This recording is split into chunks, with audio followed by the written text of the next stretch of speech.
Director 10 yearsలో 3 films అనేటువంటిది it's very very very less number. What is your opinion about the numbering?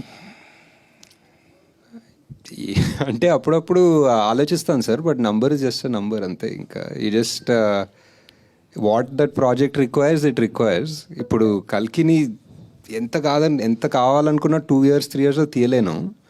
ఎందుకు maybe actors వల్ల కావచ్చు, అంత massive stars వాళ్ళ dates సీజీలు it's and ఎవరికి తెలియదు ఇలాంటి సినిమా. మీరు డేట్ అడగద్దన్నారు కానీ ఈరు అడగద్దని లేదు, ఈరు అడగచ్చా? ఇయర్ కూడా అడగండి సార్. మీ డెబ్యూ మూవీ ఎవడే సుబ్రహ్మణ్యం అంటే ఇది ఒక టఫ్ ప్రాజెక్ట్. డెఫినెట్గా ఇలాంటి కథతో సినిమా కూడా తీయొచ్చా అనుకున్న అలాంటి కాన్సెప్ట్. మీ ఫస్ట్ సినిమాకి ఇంత రిస్క్ చేయడానికి రీజన్ ఏంటంటే దాంట్లో కమర్షియల్ వాల్యూస్ కూడా మీరు ఏం చూడలేదు ఈ సినిమాలో.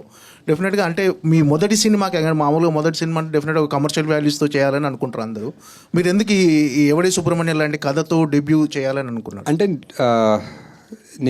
బిఫోర్ ఎవడే నేను చాలా 2-3 స్క్రిప్ట్స్ మీరు అన్నట్టు కమర్షియల్ అనుకున్న స్క్రిప్ట్స్ రాసుకున్నాను. అండ్ చాలామందికి ఇంక్లూడింగ్ వైజయంతికి పిచ్ చేశాను. యాక్టర్స్ ఎక్కువ మంది లేదు కానీ పిచ్ చేశాను. ఆ సోకాల్ కమర్షియల్ నాకు అర్థం అయిన కమర్షియల్ ఎవరు ఒప్పుకునే వాళ్ళు కాదు, అండ్ ఎవరికి అర్థం కాలేదు, ఒప్పుకునే వాళ్ళు కాదు, and it didn't take off. And ఆ టైంలో ఐ జస్ట్ ఫెల్ట్ ఆ ఫస్ట్ సినిమా అనేది అట్లీస్ట్ ఒకటి తీయాలి.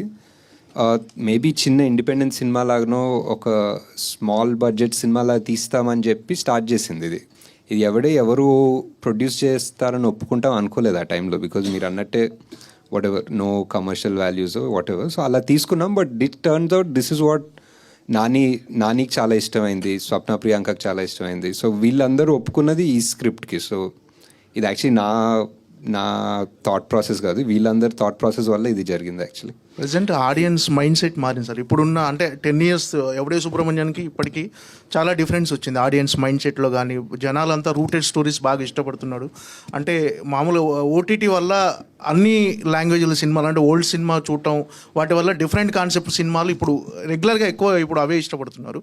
ఒకవేళ ఎవడే సుబ్రహ్మణ్యం ఇప్పుడు తీస్తుంటే మీరు ఖచ్చితంగా అప్పుడు ఏదైతే థియేట్రికల్ రన్ మిస్ అయిందని ఫీల్ అవుతున్నారో అది ఇప్పుడు ఫుల్ఫిల్ అయ్యేది అనుకుంటున్నారా ఒకవేళ ఇప్పుడు తీసుంటే?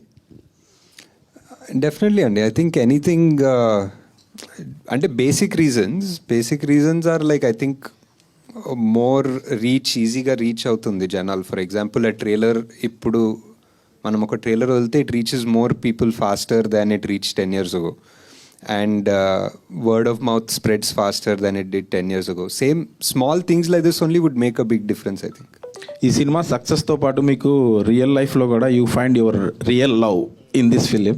దానికి కూడా 10 years అయినట్టున్నాయి, wedding anniversary almost. So career పరంగా మీరు అనుకున్న పాత్ చేరుకుంటున్నారు, ఆ పాత్రలో ఉన్నారు అనుకుంటున్నారా? మీరు అచీవ్ చేసినవి అన్నీ, ఒకటి స్పిరిచువల్ అవ్వచ్చు, ఫ్రెండ్షిప్ మీద, ఒకటి మైథాలజీ, ఒకటి బయోపిక్, అలా డిఫరెంట్ మూవీస్ తీస్తున్నారు కదా.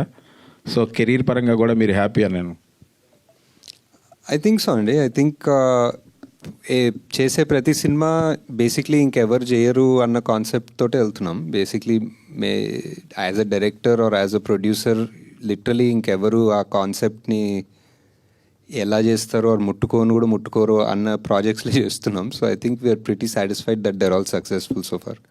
అంటే డెబ్యూ మూవీ ఒక పెద్ద బ్యానర్ నుంచి వచ్చింది. సో అట్లా కాకపోయి ఉంటే మీ లైఫ్ ఎట్లుండేది అనుకుంటున్నారు? ఎందుకంటే మహానటి కావచ్చు, కల్కి కావచ్చు, అదే ఫస్ట్ మూవీనే ఒక పెద్ద బ్యానర్ నుంచి వచ్చింది కదా, అది కాకపోయి ఉంటే ఎట్లా? Definitely I think the movie speaks for itself. ఆ టైంలో I don't think we were all thinking so much about banner. Even Priyanka Swapna కూడా వాళ్ళు literally their first feature film లానే తీసుకున్నారు. So and also it was very hard because there was one rough time before that. So I think the fact that వాళ్ళు కాకపోయింటే ఎలా అనేది important more than the banner. I think because వాళ్ళు నమ్మారు సినిమాని. I don't think any other producer even if they are from a top leading successful in form banner వాళ్ళు ఒప్పుకుండకపోయచ్చు సినిమాని.